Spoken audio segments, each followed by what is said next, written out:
விநாயகர் சதுர்த்திக்கு எப்பயும் ஒரே மாதிரியான பூரண கொழுக்கட்டை ரெடி பண்ணுறீங்கன்னா ஒன்ஸ் இந்த மாதிரி ட்ரை பண்ணி பாருங்கள். டேஸ்ட் வேறு லெவலில் இருக்கும். இப்போ இந்த கொழுக்கட்டை பண்ணுறதுக்கு கடாயில் 1.25 கப் அளவுக்கு தண்ணி சேர்த்துக்கோங்க. 1/2 டீஸ்பூன் உப்பு, 1 டீஸ்பூன் நெய் சேர்த்து தண்ணி நல்லா கொதித்ததும் 1 கப் ராகி மாவு, 1/4 கப் அளவுக்கு பச்சரிசி மாவு சேர்த்து மாவை நல்லா வதக்கி ஒரு பவுலுக்கு மாற்றி ஆறுனதும் சாஃப்டான பதத்துக்கு பிசைஞ்சு வச்சுக்கோங்க. இப்போ ஸ்டஃபிங்க்கு 1/2 கப் அளவுக்கு பொடிச்ச வெல்லம், 1/4 கப்பு தண்ணி சேர்த்து வெல்லம் கரைஞ்சதும் 1 கப் அளவுக்கு தேங்காய் துருவல், 2 டேபிள் ஸ்பூன் பொட்டுக்கடலை மாவு, 1 டீஸ்பூன் ஏலக்காய் தூள், 1 டீஸ்பூன் நெய் சேர்த்து நல்லா வதக்கி ஆறுனதும் உருண்டை பிடிச்சி வச்சுக்கோங்க. இப்போ நம்ம கொழுக்கட்டை ரெடி பண்ணிக்கலாம். அச்சில் நெய் தடவிட்டு கொஞ்சமாக மாவு உள்ளே வச்சு நல்லா அழுத்தி விட்டுருங்க. அதுக்கப்புறம் ஸ்டஃபிங் வச்சு நல்லா க்ளோஸ் பண்ணிடுங்க.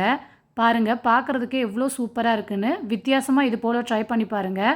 இப்போ இந்த கொழுக்கட்டையை 10 நிமிஷம் வேக வச்சு எடுத்திங்கன்னா சூப்பரான ராகி பூரண கொழுக்கட்டை ரெடிங்க. ஒரு முறை விநாயகருக்கு வித்தியாசமாக வச்சு படைச்சு பாருங்கள். டேஸ்ட் வேறு லெவலில் இருக்கும். பாய்.